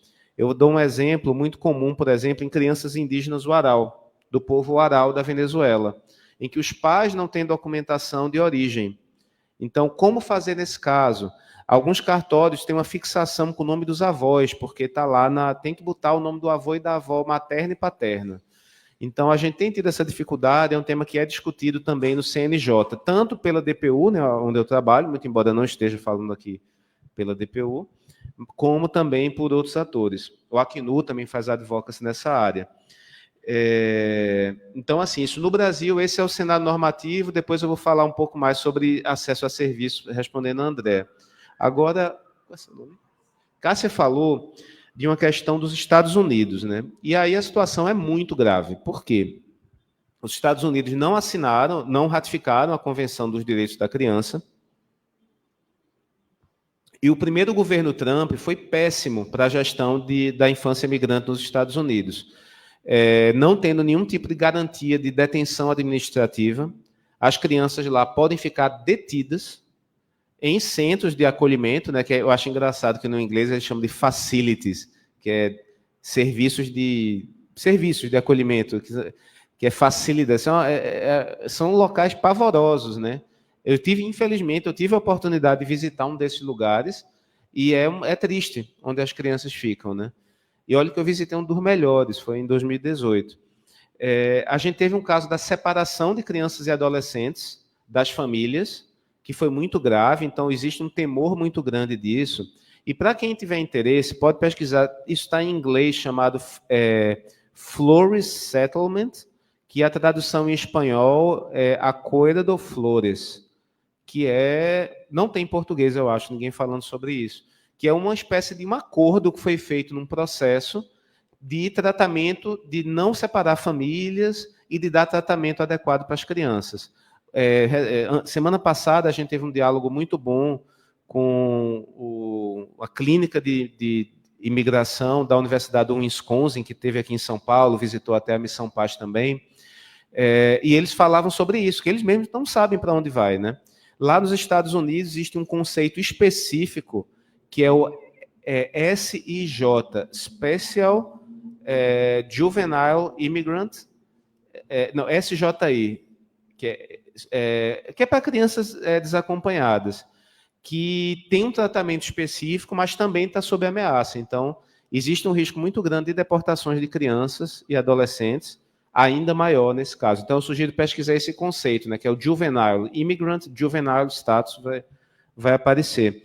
E a gente tem um problema nosso, brasileiro, vinculado aos Estados Unidos, que é crianças brasileiras que estão sendo, como os pais estão com a iminência de deportação, são deixadas com terceiros em situação de desacompanhados ou separadas, dizer, deixa a criança e eu volto. Para a criança não perder a chance de ficar. Então, isso aumenta a vulnerabilidade de crianças, a exploração, não só de brasileiros, mas de todas as nacionalidades. Mas como são nossos nacionais que estão lá, a gente tem que pressionar também o Brasil a cuidar desse ponto.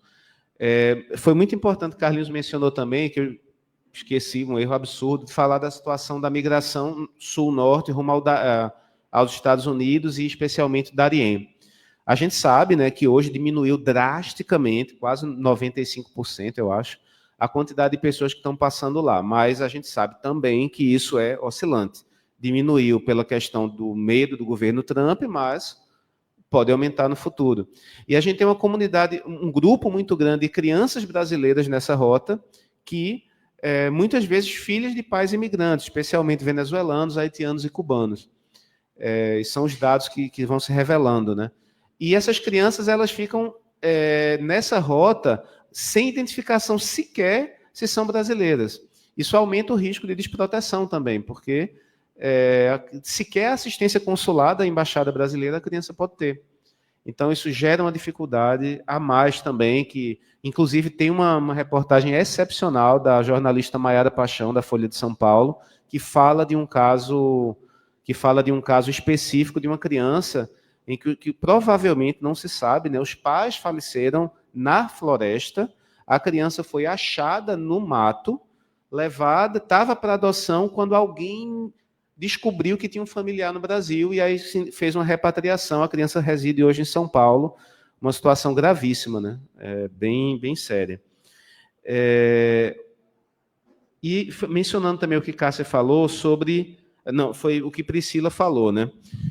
Hoje não existe um abrigo específico, um SAICA, né, Serviço de Acolhimento Institucional específico para crianças e adolescentes migrantes. Mas existe em São Paulo um serviço chamado SANCAST, que é um serviço técnico, uma equipe multidisciplinar, que fica vinculada à Vara de Infância da Penha, comandada pelo grande juiz Paulo Fadigas, que é uma referência técnica, histórica, para todo mundo que trabalha no tema, né? E o Dr. Paulo criou esse projeto há cerca de 10 anos e consegue fazer o acompanhamento técnico de todos os casos, não só daquele território, mas de todos os territórios de São Paulo, e as crianças ficam em outros SAICAs. Isso é considerado positivo para aumentar a capacidade de integração. Então, conciliar uma proteção específica, uma atenção específica com o diálogo com crianças brasileiras.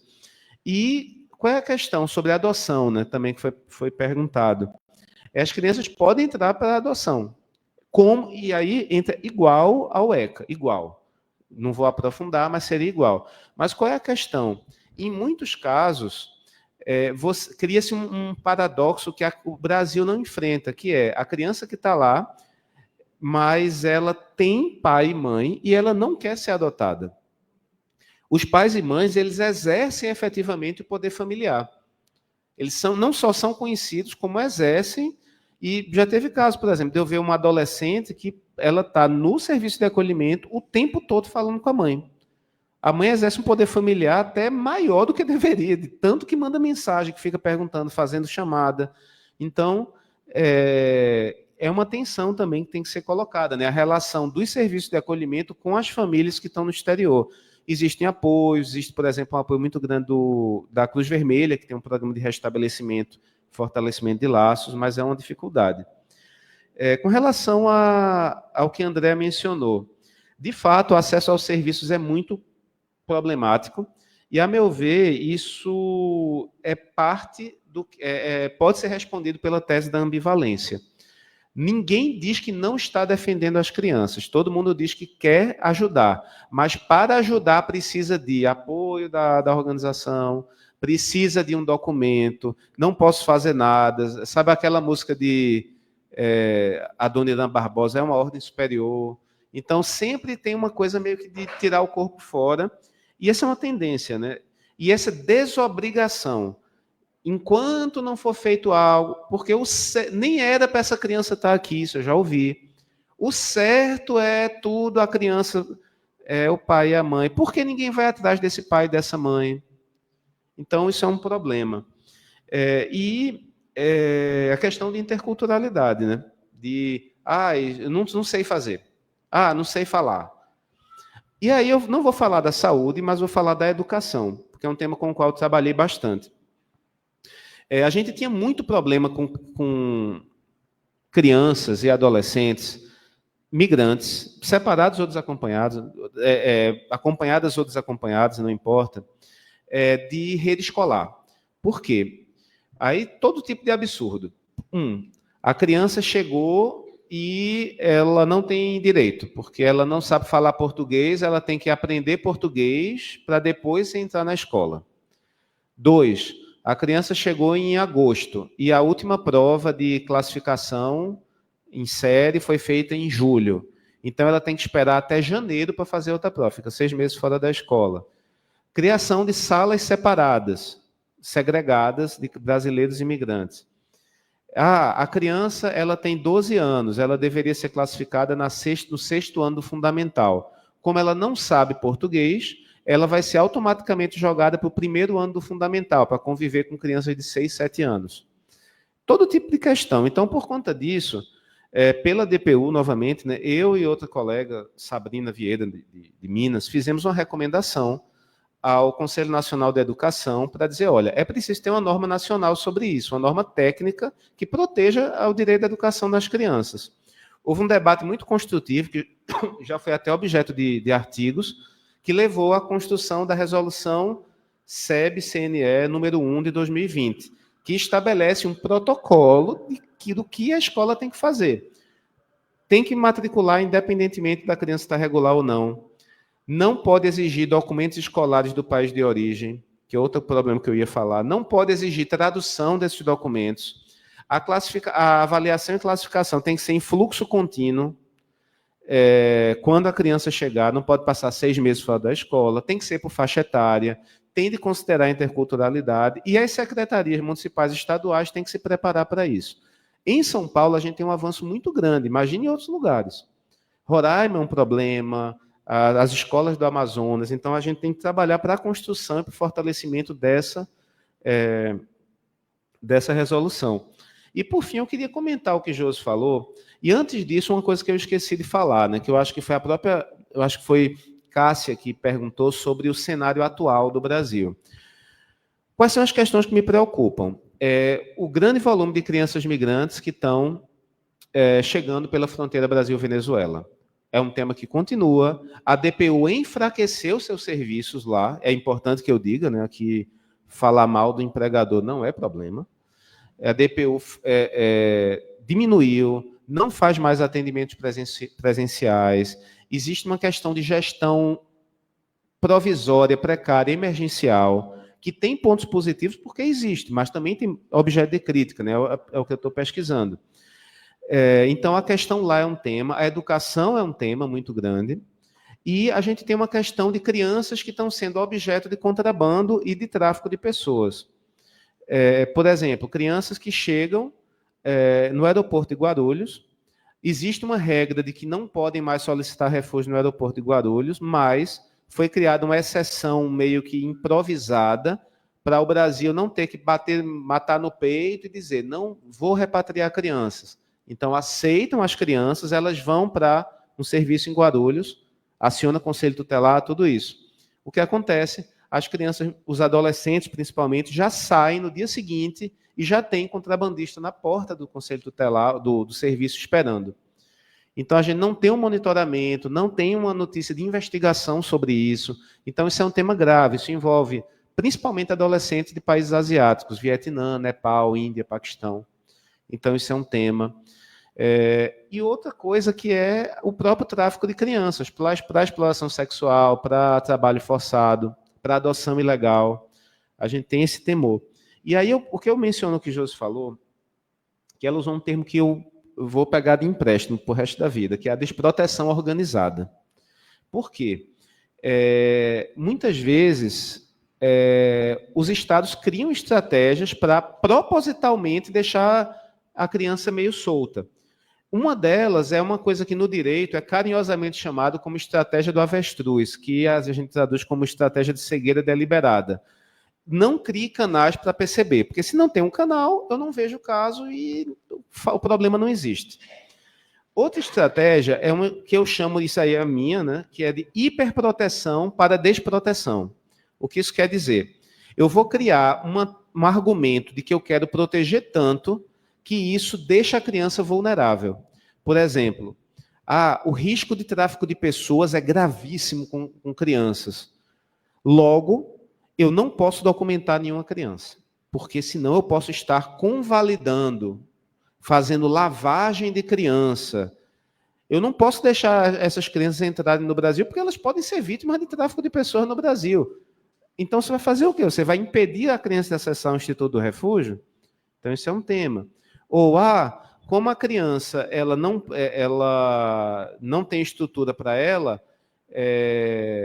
a gente tem que valorizar ao máximo o ECA. Logo, como o ECA não pode ser cumprido, a gente não faz nada. Então, eu acho que existem estruturas, e a minha tese, José, é exatamente essa, é de que a desproteção organizada é um dado que deve ser estudado e analisado, principalmente na assistência social, no serviço de proteção à infância, para que porque essa é a tese da ambivalência. Na prática, é o Estado que ele cria mecanismos para jogar politicamente com a infância enquanto um dado. E cria estruturas para se eximir de atuação. Então, esse é o ponto que deve ser observado, que eu acho que todo mundo já está percebendo que é o ponto nevrálgico, assim, onde a gente tem que focar a nossa atenção. Desculpe se foi muito longa. Obrigado, João. A gente está já um pouquinho passado da hora, mas acho que vale a pena eu fazer duas perguntas, nem que você possa comentá-las brevemente. E antes, só sinalizar aqui, então, algumas pessoas que estão nos acompanhando, eu cito o nome delas e, com isso, eu abraço todas vocês que nos acompanham pelas redes sociais, né? Então, a Regina Iorgueves, que é minha vizinha de cerca, lá em Tuiuti. Um abraço para você, Regina, está nos acompanhando aí. O Francisco Freitas, a Marinita Lama, a Salete da Lavecchia, a Fátima Batista, aqui da Zona Leste, aqui de São Paulo, Santa Cruz de Itaberaba, lá na paróquia, o Padre Mário Jeremias, lá no Panamá, a Patrícia Rivarola, Dalila Figueiredo, que te manda um abraço. E também abraço para você, Dalila. e parabeniza pela brilhante palestra. E todos vocês, então, se sintam abraçados no cumprimento que eu mencionei aqui a essas pessoas. João, não sei se você pode, ainda que brevemente, nos falar um pouco. Na sua exposição, você falou da agência das crianças, né? De considerar essa possibilidade e capacidade, e é muito acertado isso, né?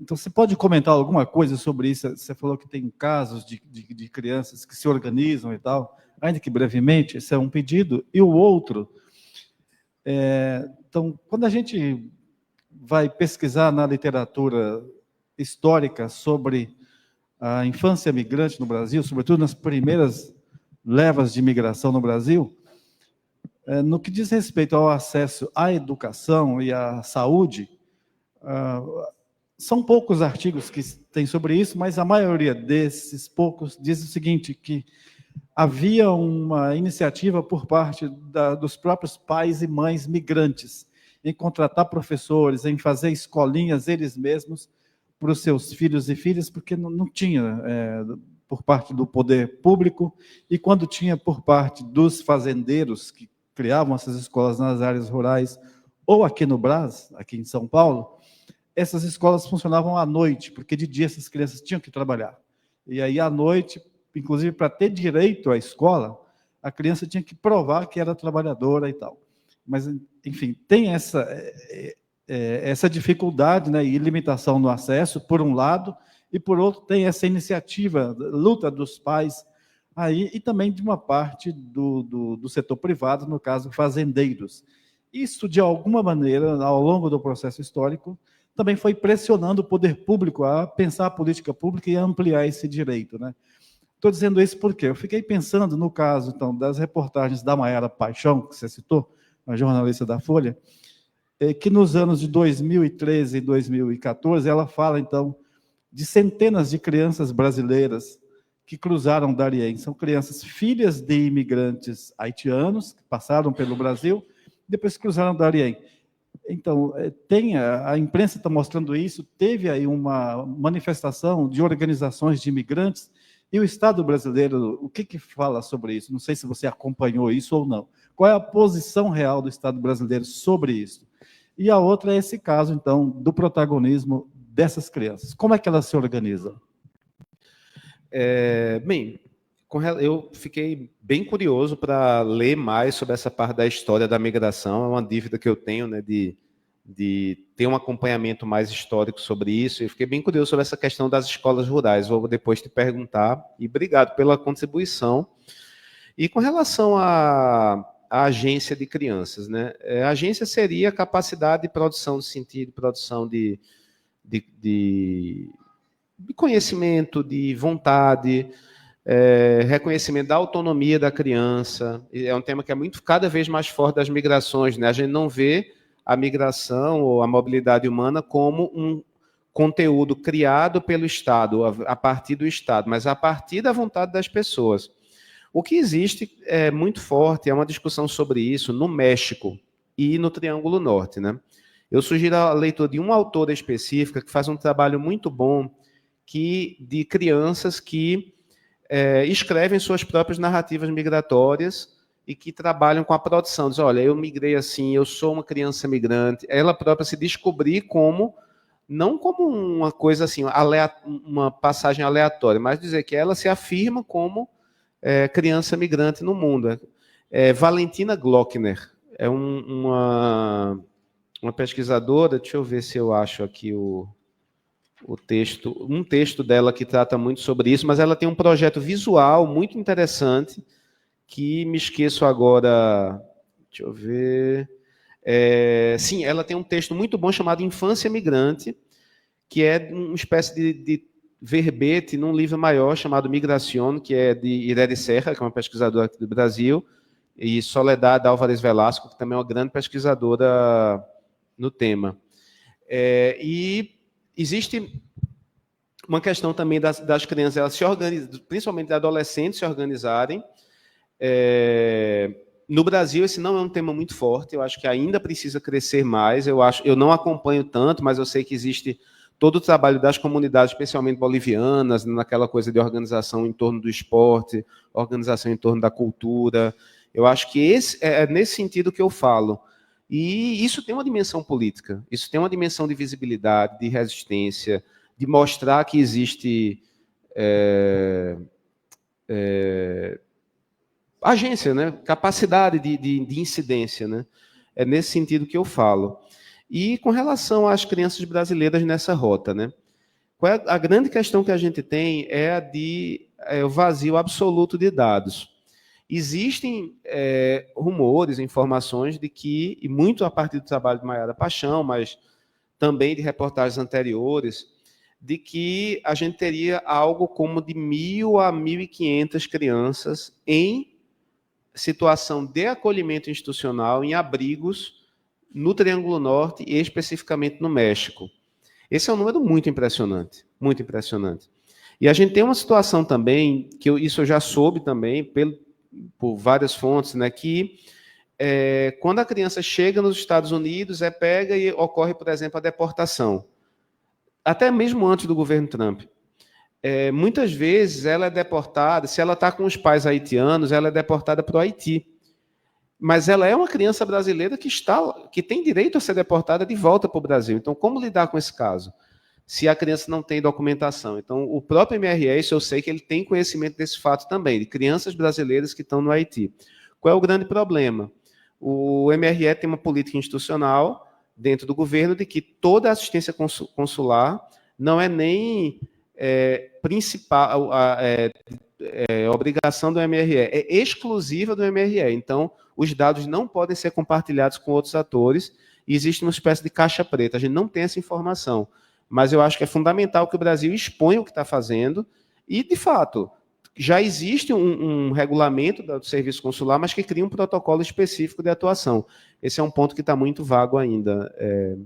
E aí, já aproveitando, não dá para ver aí, mas eu deixei meu contato, né, meu e-mail, tem um Linktree, que tem toda a minha produção acadêmica, palestras, intervenções em geral, que são vários links, e também o meu Instagram, que é o prof.joãochaves. Então, estão todos os dados aí, e e-mail, Instagram, e para quem não está conseguindo ver, porque ficou um pouco escuro. Eu quero convidar o padre Paulo aqui também para dizer umas palavrinhas finais aqui. O padre normalmente dá os recados finais. Não, calma. Então, eu queria agradecer ao João Chaves. A gente conhecia ele, eu pessoalmente conhecia em outras áreas. A primeira vez que te vejo falar desta área, olha, foi uma surpresa fantástica. Eu costumo comentar com ele, acho que todos os que o conhecem, que ele é também militante. Não só atua na DPU, mas você vê que é uma pessoa que veste a camisa. Um exemplo para quando voltamos de Chapecó, pousando em Guarulhos, ele falou, vamos lá no Terminal 2 ver como está a situação dos afegãos. Você vê, ele podia dizer, vamos lá para casa, quero descansar. Então, esse traço do João Chaves, que veste a camisa, que leva adiante, que gosta de assumir e também de incomodar, que é justo fazer isso. Porque se a gente não incomoda, as coisas não mudam. Então, João Chaves, em nome da Missão Paz, muito obrigado. Queria falar também que já superamos as 50 edições do Diálogos no SEM. Não sei quanto chegamos, 50 e? 63. Então, parabenizar toda esta iniciativa, seja o Miguel nas transmissões, o Carlinhos, todos os que falaram, ficam gravados, então dá para ver, dá para voltar, dá para espalhar. Olha, quem não está aqui pode acompanhar de novo. O Miguel depois coloca no YouTube também. Então, várias possibilidades de aprofundar e de rever o tema e de espalhar isso. E falando em tradição, que é o Diálogo no SEM, gostaria já de falar que dia 26 a 28 de maio estaremos realizando na PUC a 10ª edição do Simpósio Migração e Religião.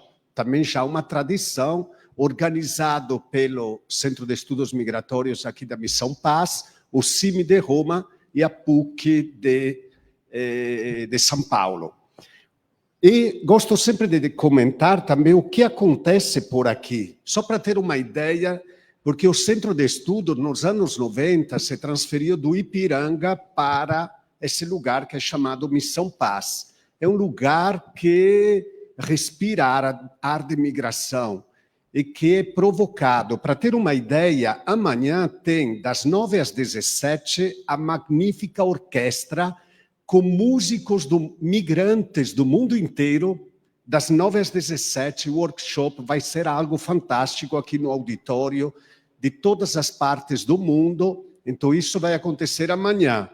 No domingo, às 10 horas, o grupo da etnia Hazara do Afeganistão vão se encontrar aqui, de toda São Paulo, para celebrar a memória do mártir Abdul Ali Mazari, falecido, ou melhor, mataram no ano de 95. Então, 2 exemplos do que acontece neste final de semana.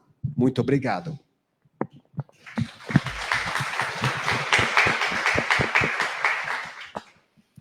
A gente aqui agradece pelos avisos e só também um breve comentário, destacar a presença do padre Antenor, que aqui é o novo coordenador do Instituto Cristóvão Colombo, e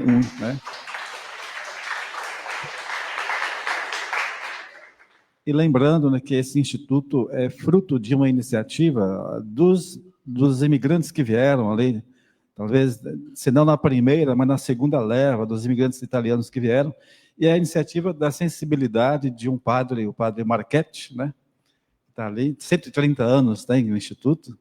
Então, a iniciativa do padre Marchetti, que vindo então no navio, percebeu a presença de inúmeras crianças, filhas de imigrantes, e as condições nas quais elas viajavam. E, além disso, quando desembarcou em terras brasileiras, a situação das crianças que aqui já estavam, né? E se preocupou com isso. Então, através aí da nascente congregação, pensou nesse projeto de acolhimento, educação, lazer e serviços de saúde para essas crianças. Talvez o padre Antenor, se quiser falar melhor que eu, por favor.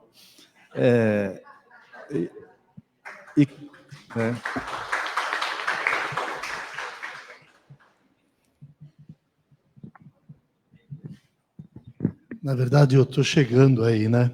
A Andréia poderia, talvez, falar mais sobre o Instituto. A gente sabe um pouco da história, né? Particularmente o padre Marchetti, que foi um grande homem incentivador, atento à realidade dos menores, né?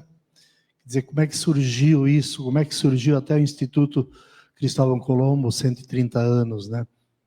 Surgiu a partir do momento em que ele chegou com um grupo de imigrantes no navio, e tinha uma criança, a mãe morreu pelo caminho, o pai não sabia o que fazer, estava perdido. Só que o Marchetti, ele tinha 23 anos, parece, nessa ocasião. Ele prometeu para a mãe dessa criança que ele tomaria a responsabilidade de conduzir, de acompanhar essa criança.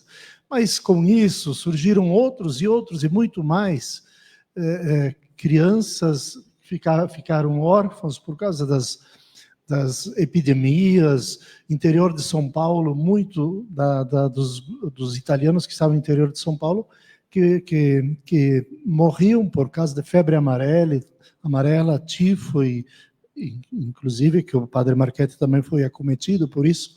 Enfim, foi um homem que ele atuou 3 anos, mais ou menos, e fez uma obra assim extraordinária, né? Em pouco tempo ele conseguiu levantar esse chamava na época orfanato Cristóvão Colombo, que atendia os meninos, e o orfanato das meninas lá na Vila Prudente.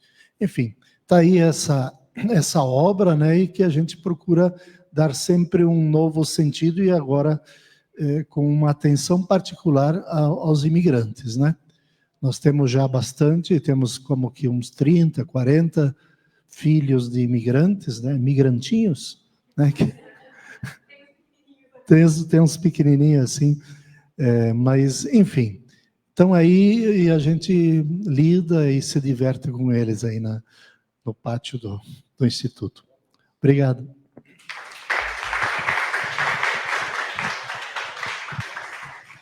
Por fim, mas não menos importante, a presença do padre Lauro Bock, que chegou aí para assumir a coordenação na Casa do Migrante, junto com a Márcia, que também está aqui nos acompanhando. Seja bem-vindo, padre Lauro.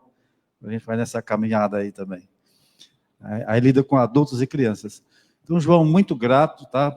Mais uma vez aí pelo seu generoso aceite e pela brilhante exposição que você fez, a paciência, a generosidade também de comentar as nossas perguntas e comentários. Tenho certeza que a gente sai daqui com outras visões e outros conhecimentos sobre essa questão.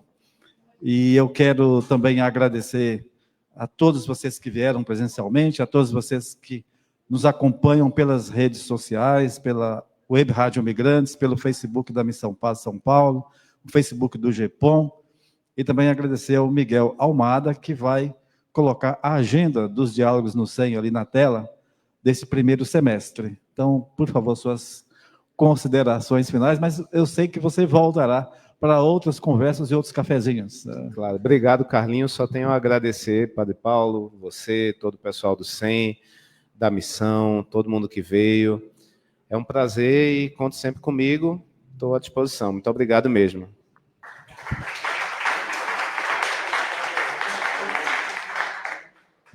Enquanto o Miguel sobe, então, só para dizer, o próximo Diálogos no SEM será no dia 12 de abril, e quem vem falar é um mineirinho, vem lá do Vale do Jequitinhonha, Márlio Fernandes. Ele fez doutorado em Sociologia em Paris, mas o tema de pesquisa dele é mineração, mudanças climáticas e migrações no Vale do Jequitinhonha, Minas Gerais. 12 de abril aqui conosco. Tá, o Miguel também está me avisando aqui que esta apresentação do João Chaves já está disponibilizada online para quem quiser reassistir ou assistir pela primeira vez. Obrigado, tchau.